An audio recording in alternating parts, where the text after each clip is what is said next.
Welcome everyone to another episode of Sphereit podcast. My name is Dominika and I will be your host again today.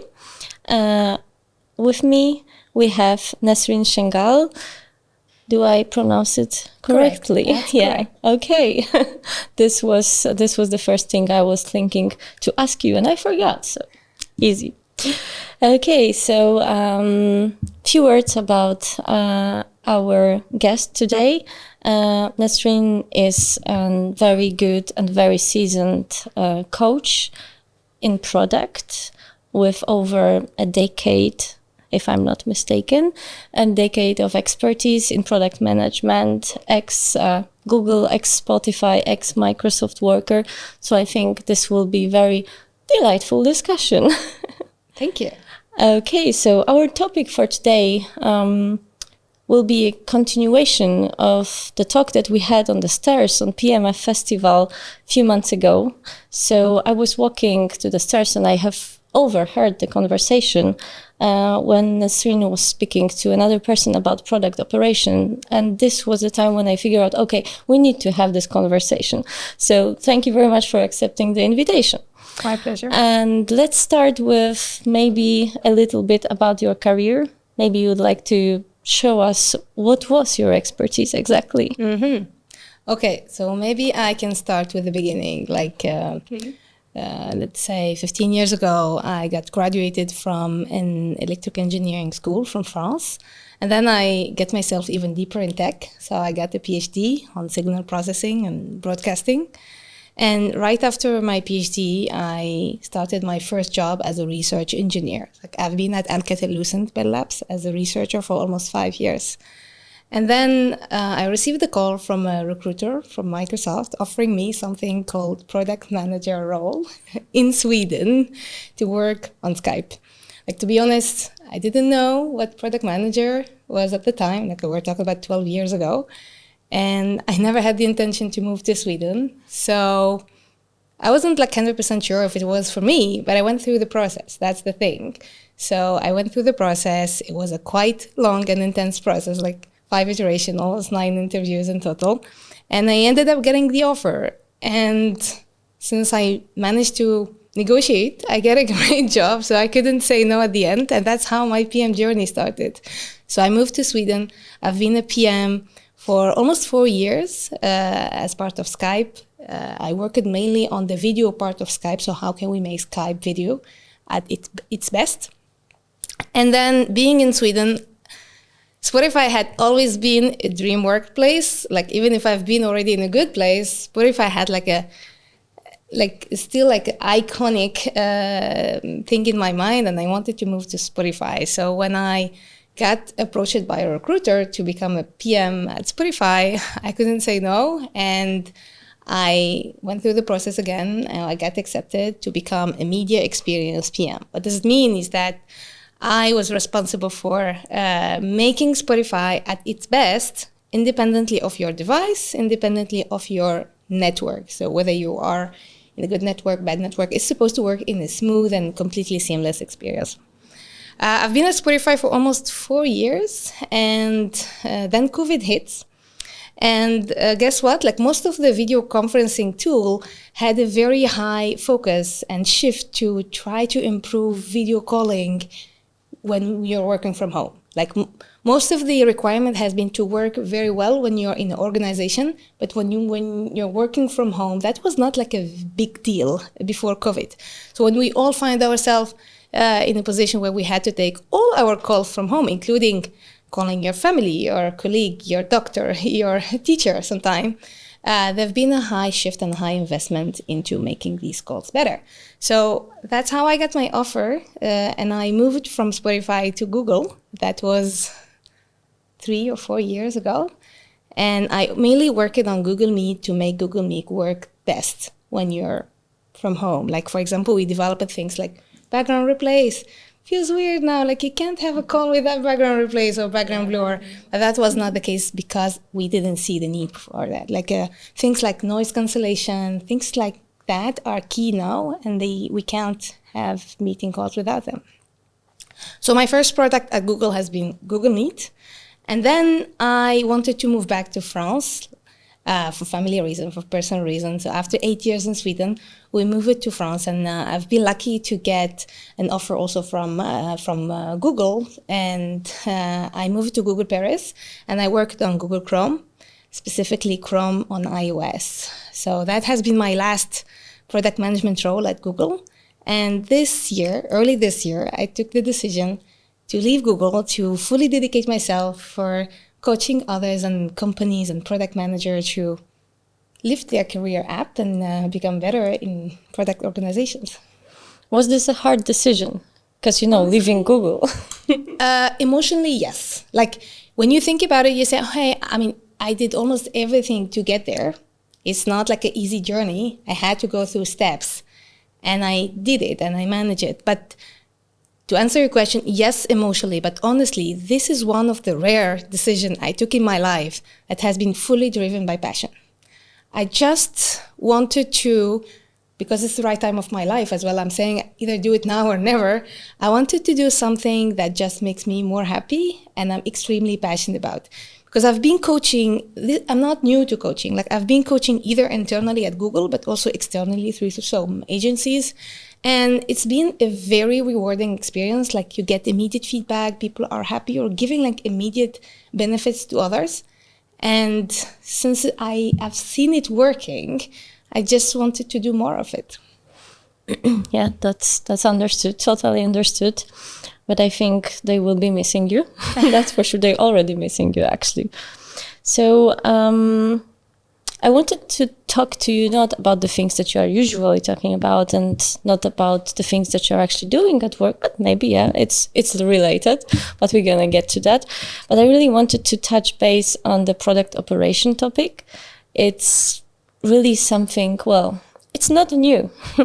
It's new right now because it's maybe a little bit used as a buzzword even. Mm-hmm. So yeah, I wanted to know actually your view on product operations, as we were talking in the backstage that you were working in such a big companies with an approach to that, like a special approach, their approach, we can say. And what is your feeling about that? Yeah, it's funny because when I first heard about the word product operation, that's almost like 2 or 3 years ago. And yes, as you said, it became like a buzzword. But the reality is that it's just a way of working.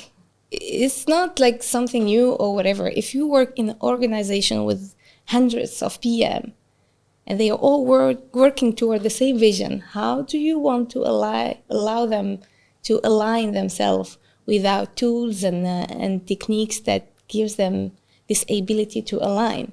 So for me, product operation is just a way of working. Of course, it's taking a name today, which is great. At least we're putting name to things. It helps. But as you said, since I mostly work in big companies like Microsoft, Spotify, and Google, that at the same time has vision. They want to go somewhere. They already envision where they want to be in 10 years. And they empower teams and product manager to decide things, to build things based on a bottom-up mindset and give them the autonomy to do that. There is a mismatch here. How can they be autonomous and at the same time go within the same direction? This can only be available or possible if you give them the tool to align with themselves. So if you're working in a startup, or if you're probably 3, 5, maybe 10 PMs in the same org, you still can communicate. You can talk to each other. But if you have like 2,000 PM or 3,000 PM, that's just not possible. I think starting from 20, it's not possible at all already. So, so I would say product operations, the way how I live it within these companies is a way of working. It's a functional mode that just gives PM better way of doing products. Do you think we can say that it's like a new framework, or just the ways of working or managing the company, basically? In my perspective, there is no framework for it. It's not a framework. Framework is something you follow. These are tools that it's up to the company to build them based on their need. I mean, you can't just take one framework and apply it and it will work in your org. I mean, that's also happened when I heard about the Spotify model, and then suddenly everyone realized that there is no Spotify model. I mean, I hope we're not doing the same mistake by saying, hey, there is a framework for product operation. Let's all do it the way how this book said about it. It's up to the company to define how they want to operate. So, but let's try to explain, because this is also sometimes some confusion behind product operation. The way how I explain product operation is a bit like playing Lego. I love Lego. I play a lot Lego with my kids, and I think like explaining things with Lego works for almost for all examples. Interesting. So let's imagine that you're given many pieces and you're asked to build a house, a big house. That's all what you know. And then you're asked to give team 1, team 2, team 3 some pieces, and they will figure out in a way that at the end they will just assemble everything and get the house functioning. Just imagine if you don't get the guide. Okay, what to do next? What could happen? Just try to envision what could happen. Now, let's think about product operation as that book that just give you team 1, do it this way. You need 5 blocks, such colors, these steps, etc.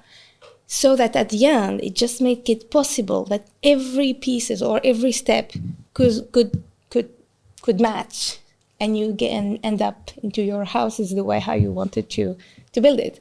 So I would say product operation is a bit like a guiding book that helps you achieve what you want to achieve from a product perspective. How companies can actually try to build such an operating model? Because usually if the company is pretty mature, they do have rules. And if this is a product company, then we are starting from a different point. But if this is a different technical company, it's not that easy. So what do you think? Best way to build an operation model would be to take them step by step, not to cover everything. And think about it as you have product life cycle, and the product, in order to build a product, you go through discovery, launch, landing the product, monitoring the data, etc. So the best way would be to say, okay, we are in discovery phase. How can we make sure that all PMs can have access to the data? How can PM all have access to the user research studies? So I would say take them topic by topic. Let's take the example of UX researchers. Oh, okay, today we sometimes realize that PMs are doing researches on their side, and there is no place or common place where you can find other researchers. So let's start by fixing that problem.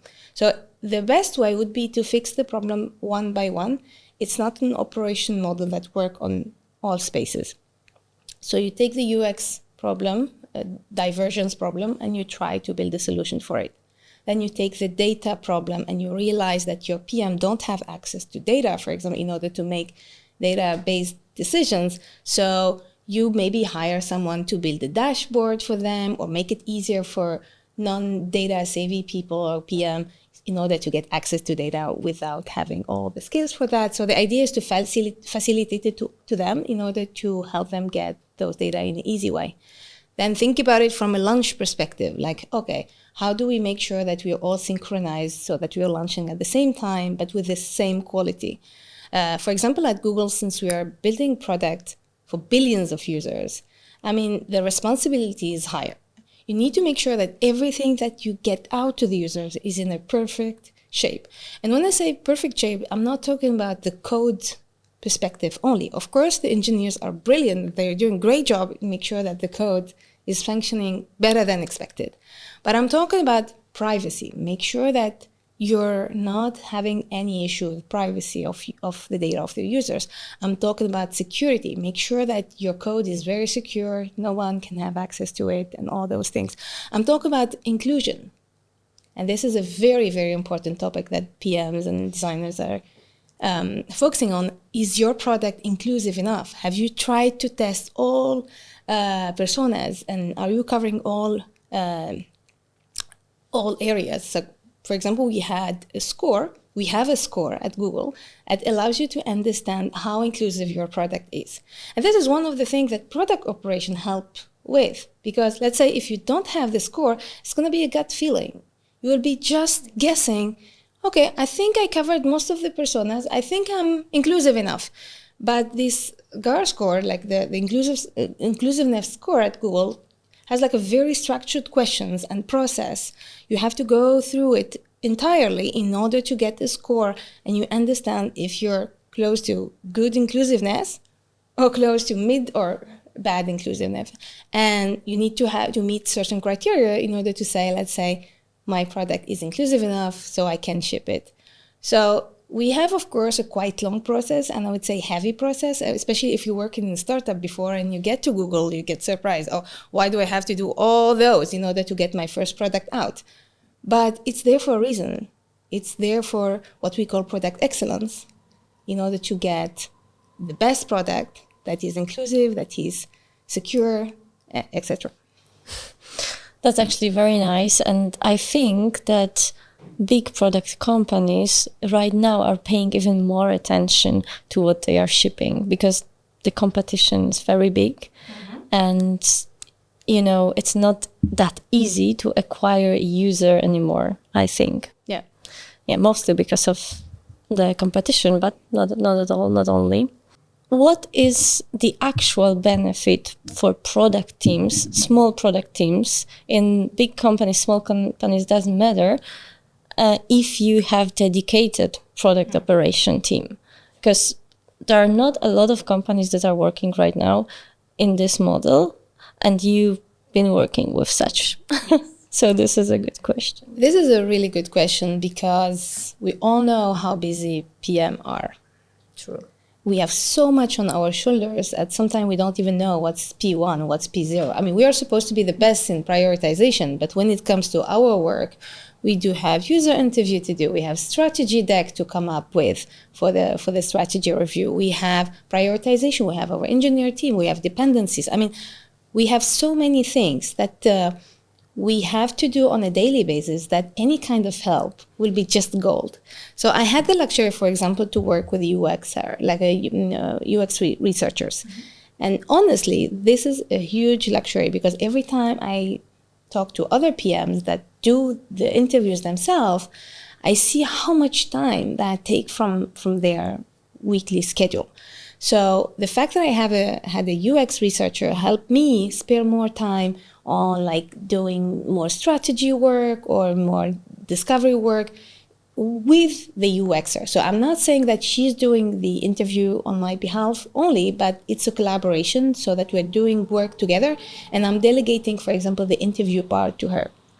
For the operation, that's exactly the same. So if you don't have an operation manager or a person responsible for aligning PMs, you end up doing that without even knowing that you're doing it. But if you have someone that is fully dedicated for this kind of responsibility, it will suddenly become gold for you. It almost can't not work without him or her. It just become like extremely part of your daily work as well. So if you have someone telling you, hey, this is the template for the strategy, you need to do the strategy in such template.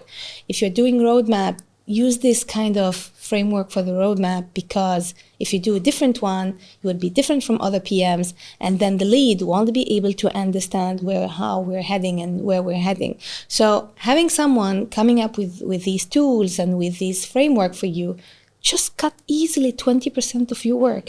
I'm not joking, like easily 20%. Compare that to just you have to figure out how to do it. How you will talk with stakeholders, how you will align dependencies, how you will make sure that you're all launching at the same time. I think 20% is already low enough. I think could be easy higher than that. More. Yeah. So I was trying to find some statistics on how many companies actually are right now naming those special teams or special people dedicated to do this job, product operations, and it's not a lot. So they just not realizing what they are actually doing and that they are following the path that is already there.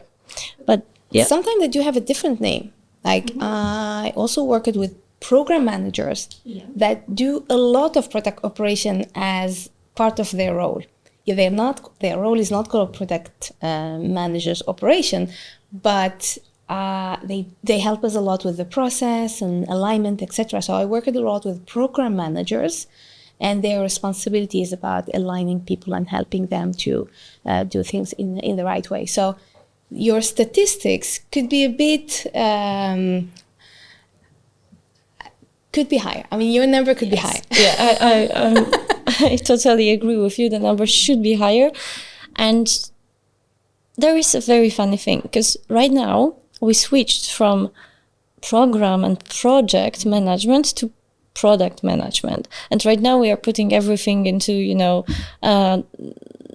the same place. Like, okay, maybe they can do the same job, but it's a different one, and not everyone is understanding the difference. And with program managers, I think it's even harder to understand that. And I used to work with a big company. They had product managers, they had program managers, they had project managers, but those roles were basically the same roles. So yeah, sometimes there is a big confusion with naming, and yeah, maybe someday. It also really depends on the company. These are efforts. We're all doing efforts. We fail or we succeed. And that's why, like today, you can see a lot of books about product operations just to help us put more structure into our intention. I mean, the intention is good. We just need tools for that. Yeah, that's true. So the books are very good, and this is like a very good guidance for us. And yeah, maybe you have something on your shelf right now. It don't need to be related to, well, it would be good for our audience to have something to go from the podcast with. But also I was thinking where you are right now in your life and what's on your mind. Okay, so in my mind, it's boiling because I'm kind of new in my business. So, I mean, as I said, I've always been kind of babysitting in big environment corp that are extremely structured. So I'm very used to structure.